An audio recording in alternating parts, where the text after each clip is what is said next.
Го следите најновото издание на регионалните вести. На градскиот плоштад во Тетово се организираше пикник, каде беше поставен зелен тепих и дрвја изработени од хартија и пластика. Целта е велата од невладините организации кои го организираа настанот да се потсетат властите за недостатокот на зеленило во градот. Символично со скара гридски пијалак, невладини организации организираа пикник на градскиот плоштад. Дел од плоштадот го покрие со зелен теписон, символизирајќи го зеленилото кое недостасува во градот, а постави и неколку дрвја, изработени од смет насобран од јавните површини. Целта е вела да се потсетат градските власти на нивното неодговорно однесување кон јавните зелени површини, на чие место постојано никнуваат висококатници, велат учесниците на, како што го нарекоа, пикникот на подземјето.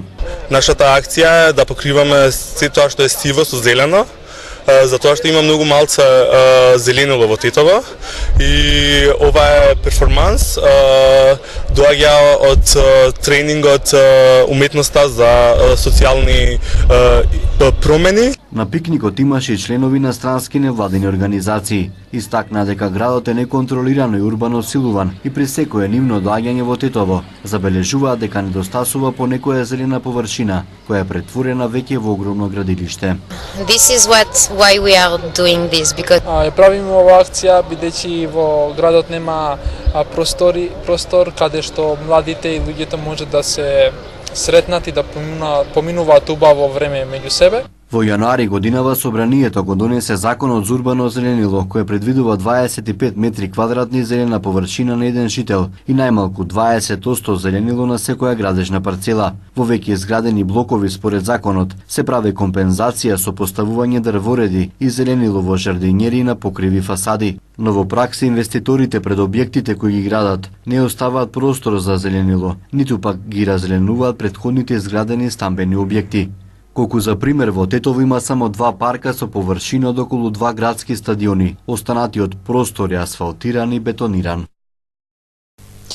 Амбасадорката на Турција во Македонија Тулин Еркал Кара денес предаде во употреба амбулантни возила за болницата во Гостивар, обезбедени со донација од Турската агенција за развој и соработка ТИКА. По тој повод во Гостивар беше и државниот секретар во Министерството за здравство Владимир Милошев. Општата болница во Гостивар доби 2 нови амбулантни возила, донација од Турската агенција за развој и соработка ТИКА. Во посета на болницата по тој повод денес беа амбасадорката на Турција во Македонија Тулин Еркал Кара, координаторот на ТИКА Ајтеки Најден и државниот секретар за здравство Владимир Милошев.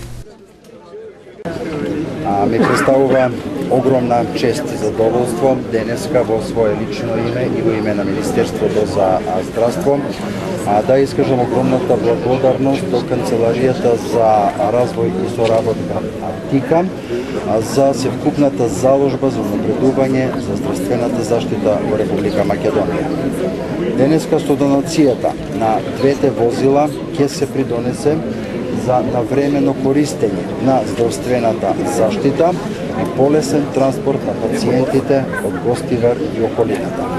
Возилата се комплетно опремени со што општина Гостивар, општата болница Гостивар ќе овозможи комплетна здравствена заштита на граѓаните во Гостивар и во регионот. Дозволете ми да истакнам моите очекувања и моите надежи дека ќе продолжи соработката не само со ТИКА, туку и со другите организации и со заедничка заложба како на локално, така и на централно ниво ќе придонесеме за зголемување на капацитетите на здравствената заштита и подобрување на здравствените услуги во Република Македонија, вклучително и на сите.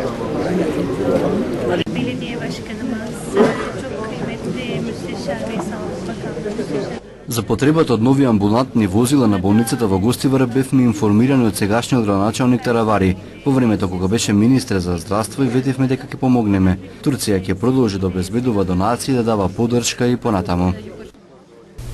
Директорот на болницата Јакуп Јакупи истакна дека ова е многу значајна донација и дека сега за пациентите кои имаат потреба да се транспортираат до клиниките во Скопје или здравствени установи во други градови, се обезбедени соодветни услови со современа медицинска опрема во самото возило.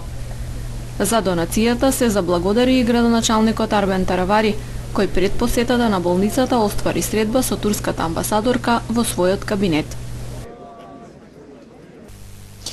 Денес започнаа градежните работи за рехабилитација на државниот пат делница Јегуновце-Пршовце.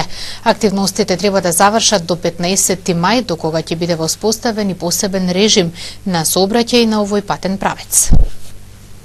Започнаа градежните работи за рехабилитација на државниот пат делница Јегуновце-Пршовце, патен правец кој ги поврзува населените места во општина Јегуновце со населените места во општина Теарце. Активностите треба да завршат до 15 мај, до кога ќе биде воспоставен и посебен режим на сообраќај. Од понеделник до сабота нема да сообраќаат возила во периодот од 13 до 17 часот. Се наоѓаме на регионалниот пат Јегуновце-Пршовце. Како што гледате можете да снимите, денеска отпочнуваме со асфалтирање на патот во должина од 5 километри. Овој пат е значаен за сите граѓани на општина Јегуновце за поврзување со град Тетово и со граничниот премин Јажинци. Овој проект го ветивме во предизборието и не застануваме тука. Во 2018 со помош на владата на Република Македонија ќе се отпочне со работа со исто така со регионалниот пат Желино-Јегуновце.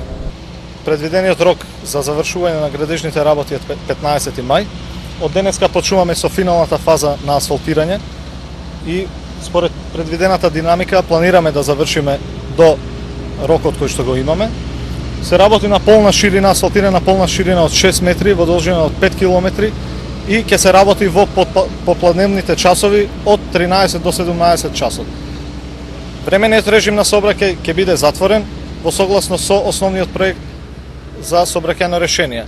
Известени се локалните полиции и локалните општини, како и местните заедници. Се работи за ставање на нов асфалт? Да, овој проект, како што гласи во името на проектот, ова е рехабилитација на регионален пат R2234 делница Пршовце-Јегуновце, односно се работи само на асфалтирање на патот, на бечкиот слој, санација на локалните дупки и чистењето на каналите. Инвеститор на градежните работи за рехабилитација на овој патен правец е јавното претпријатие за државни патишта на Република Македонија. Универзитетот на Југоисточна Европа во Тетово денес го организираше 13-тиот поред саем на кариера. Студентите, но и веќе дипломираните имаа можност преку непосредни контакти со работодавачите да ја планираат својата кариера и да одлучат за идно вработување.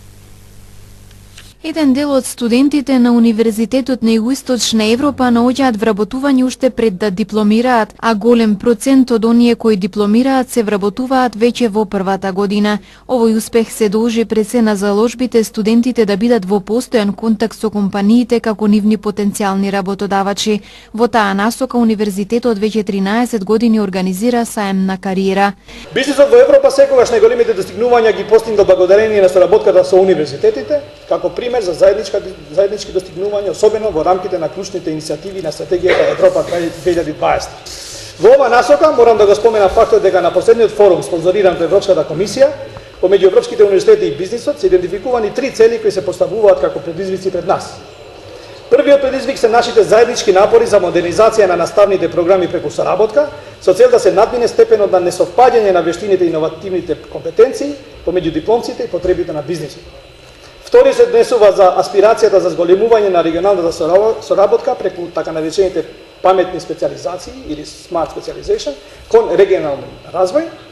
Третиот предизвик пред нас е поставувањето на иновацијата во функција на најуспешна улога на универзитетите во општеството. На годинешниот саем на кариера на Универзитетот на Југоисточна Европа во Тетово учествуваа 64 компании кои преку своји штандови ги презентираа условите и начинот на работа на фирмите. Значи саемот за кариера се организира по 13 пат поред тука во Универзитетот на Југоисточна Европа од Центарот за кариера. Ова година имаме 64 компании, значи што ни дојделе не само компании, туку и представници од институции и од средниве школи. Идејата е студентите од нашиот универзитет да се сретнат директно со овие представници за да може да стапат у контакт за нови интерншип понуди или понуди за практична настава и за вработување. Саемов го гледаме како многу успешен, бидејќи ова е добра можност за студентите да најдат места за вработување. Саемот на кариера представува можност на студентите да се сретнат со потенцијалните работодавачи и да разговараат за нивно вработување или за нивно ангажирање како практиканти. Но од друга страна, студентите преку овој саем имаат единствена можност да проверат колку нивните квалификации и способности одговараат на барањата на пазарот на труд. Следуваат информациите од полицискиот билтен на СВР Тетово, а во него тепачка во Тетово со обраќајни незгоди, приведен гостиварец и семејно насилство во Гостивар. Вчера околу 13 часот и 30 минути во автоперална на улица Благоја Тоска во Тетово се случила физичка пресметка помеѓу тетовците, 33 годишниот МИ и 21 годишниот МИ. Од една страна вработени во објектот и 50 годишниот ЦД од Желино. Од друга страна, во која се користеле и метална шипка и секира и по која трите лица завршиле со телесни повреди. Најпрво со возило Пасат со тетовски таблици во близина на пералната поминал ЦД, пошто започнала меѓусебна вербална расправија со МИ. Во еден момент ЦД застанал од возилото, извадил метална шипка и го удрил 33 годишниот МИ во главата, а потоа МИ му вратил со секира, која ја нашол во близина повеќе пати удирајќи го, исто така во пределот на главата. Во пресметката се вмешал и 21 годишниот МИ. Случајни минувачи ја прекинале пресметката и ги разделиле учесниците, додека ЦД со медицинско возило пренесене во Тетовската клиничка болница и задржане за натамошна обсервација, информира СВР Тетово. Извршен е комплетен увид, а 33 годишниот МИ и неговиот 21 годишен братучет МИ повикани се во полициска станица Тетово и се работи на целосно расчистување на случајот. Од полицискиот билтен информација за приведен гостиварец, имено полициски службеници на секторот за внатрешни работи Тетово, полициска станица Гостивар, вчера вечер околу 23 часот на улица Живко Брајковски во Гостивар го привеле 30 годишниот гостиварец ЕШ, осуден на затворска казна од 3 години и 1 месец за кривично дело, тешки кражби и кражби. По приведувањето и кусото задржување реализирани со 2 судски наредби, ЕШ денеска е предаден во казнено-поправната установа Идризово во Скопје за издржување на казната. Уште едно семејно насилство во Гостиварско го пријавила вчера околу 13 часот 29 годишната ШС од гостиварското село Градец, а го извршил врсниот незиниот сопруг 36 годишниот АЗ. Дента напладне АЗ дошол дома и започнал вербално да се расправа со ШС, а потоа повеќе пати ја удрил со тупаници по главата.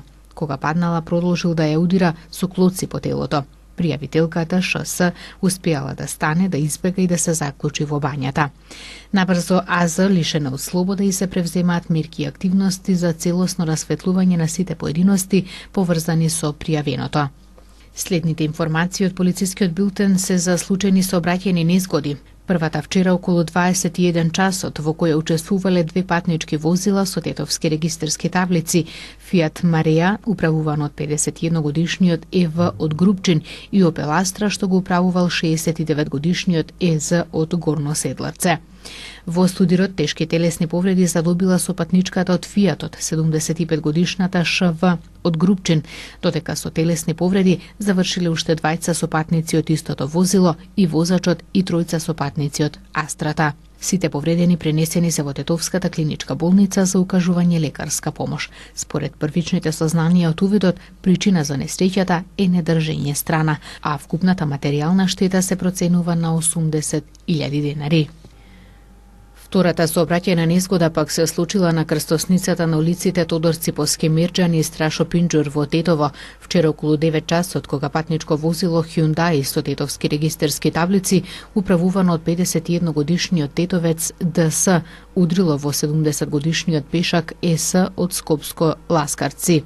Со медицинско возило повредениот пешак пренесен е во Тетовската клиничка болница за укажување на лекарска помош. Извршен е увид, а причина за удирањето е непочитување првенство. Неколку часа подоцна, околу 14 часот и 50 минути, вчера исто така на булеварот Илинденска во Тетово, товарно возило Peugeot Partner со скопски таблици, што го управувал 34 годишниот ИЗ од Струшко Вилгошти, удрило во 13 годишно женско лице пешак од ТРЦ. Повреденото девојче пренесено е во Тетовската клиничка болница за укажување помош. Причина и за оваа сообраќајна незгода е непочитување првенство. Општина Маврово и Ростуше организира јавна презентација и јавна анкета за архитектонско-урбанистички проект.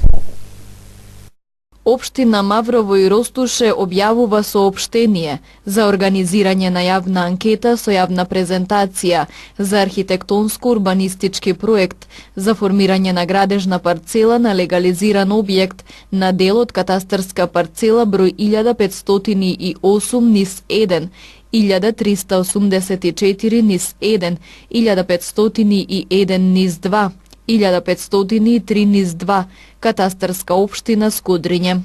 Опфатот на овој архитектонско-урбанистички проект е со искршена геометриска форма и го дефинираат границите поставени на лице место, кои го дефинираат дворното место на два легализирани објекти, на катастарска парцела број 1508/1 и катастарска парцела број 1384/1, катастарска општина Скудриње, земјиште сопственост на Република Македонија, и зафаќаат и делови од катастарска парцела број 1503/2 и катастарска парцела број 1501/2, сопственост на барателот. Парцелата е со неправилна форма и не се движи по граница на катастарски парцели, туку по граници дефинирани од терен, кои воглавно одсекуваат дел од катастарска парцела број 1508/1 и на тој начин се дефинира градежната парцела. На овој начин се формира опфат на градежна парцела ГП01 од 453,55 метри квадратни. Јавната анкета и јавната презентација за архитектонско-урбанистичкиот проект ќе се спроведе со изложување на предлог архитектонско-урбанистичкиот проект во просториите на општина Маврово и Ростуше во оделението за урбанизам во Мавровијанови. Јавната анкета ќе трае 5 работни дена од денот на објавувањето на соопштението, и тоа од 24 до 30 април, секој работен ден од 8 до 16 часот. Јавната презентација со стручно презентирање на планот ќе се одржи на 24 април 2018 година во 11 часот во просториите на оделението за урбанизам во Мавровијанови. Во горе споменатиот рок, заинтересираните граѓани и правни лица од конкретното подрачје опфатено со планот можат да доставуваат писмени забелешки, предлози и мислења на анкетните листови.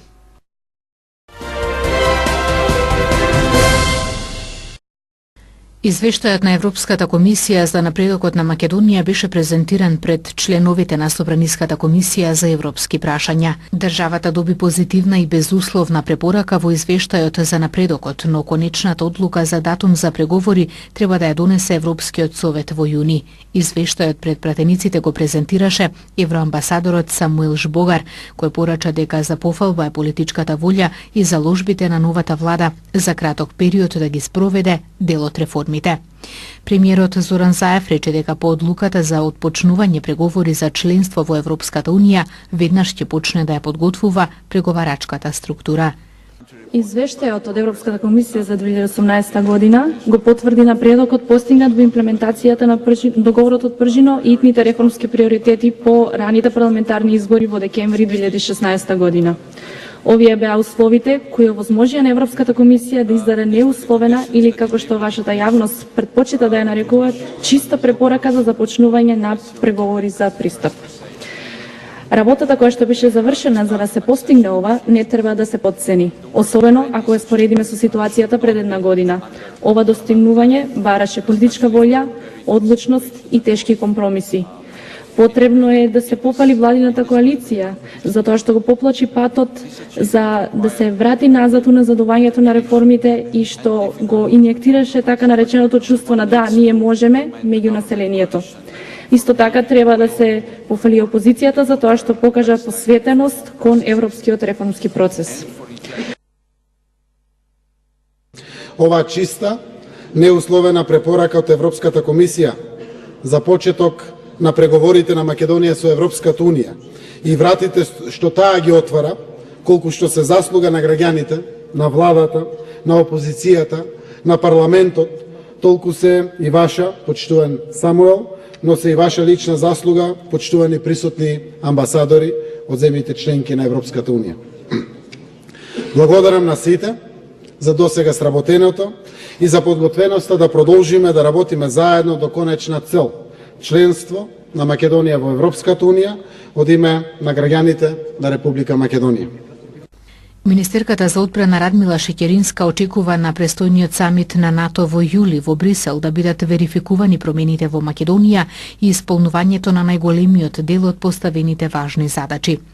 Според Шеќеринска, Македонија е кредибилен партнер на НАТО, со право очекува и работи да стане незина 30-та членка, а најголем дел од критиките од претходните самити веќе не се сметаат за слабост. Покажавме дека во делот на демократски реформи, на состојби со медиуми, владење на право, состојби во администрацијата и меѓуетничките односи, Македонија буквално направи големи чекори напред и тоа ни дава за право да очекуваме таа промена во Македонија, да ја верификуваат, да ја потврдат и да ја ценат сите земји членки и НАТО алијансата. Ние се надеваме дека НАТО алијансата ќе ги препознае одлучната посветеност и цврстата политичка волја на владата и на мнозинството граѓани во Република Македонија за остварување на стратешкиот приоритет, а тоа е членство во НАТО алијансата, кој остана непроменет и во најтешките моменти и во најдлабоките кризи во кои што Македонија беше во минатото.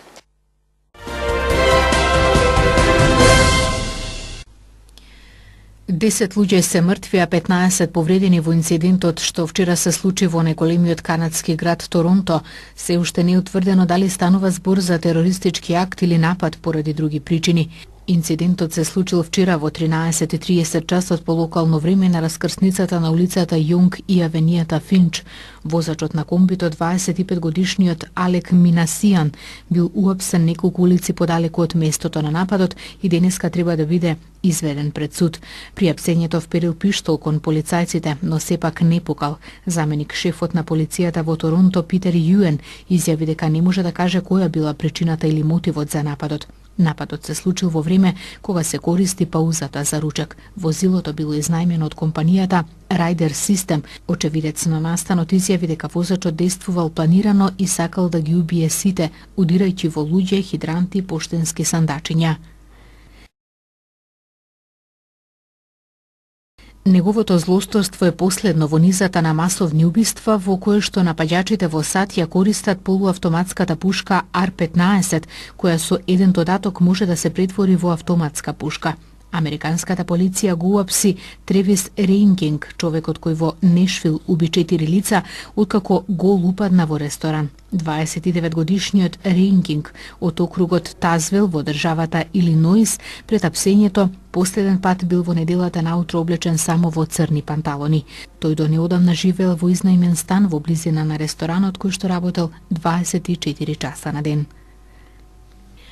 Ерменците денеска ја одбележуваат 103 годишнината од масакрот врз нивните предци за време на Отоманската империја во 1915 година, еден ден по оставката на премиерот Серж Саркисјан и протестите на опозицијата. Опозицијскиот лидер Никол Пашинијан, кој ги предводеше протестите заедно со неговите поддржувачи, ќе присуствува на церемонијата за одбележување на масакрот во меморијалниот комплекс во Ереван. Пашинијан утре ќе се сретне и со веде премиер од Карен Карапетијан со цел да разговара за наредните чекори во земјата. Трамп и Макрон заедно вечераа на Монт Вернон, односно на имотот на поранишниот американски претседател Џорџ Вашингтон, недалеку од главниот град на САД.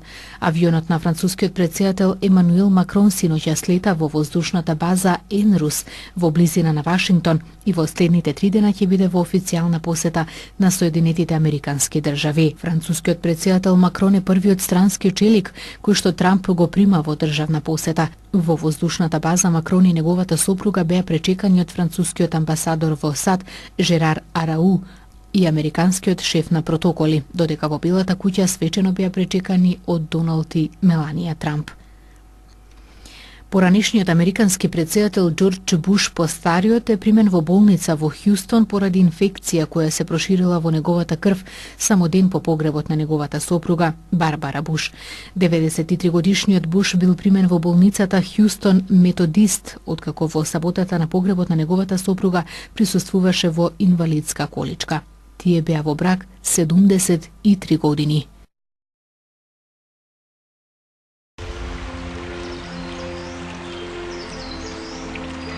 Денес имавме сончево и многу топло време со мала до умерена локална облачност, а дуваше и претежно слаб ветер од северен правец. Минималните температури се движеа од 3 до 9, а максималните од 22 до 30 степени Целзиусови. УВ индексот изнесуваше 7.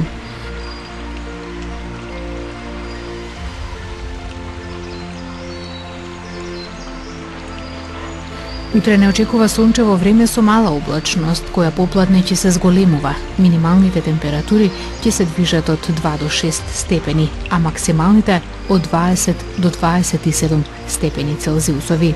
УВ индексот ќе изнесува 6.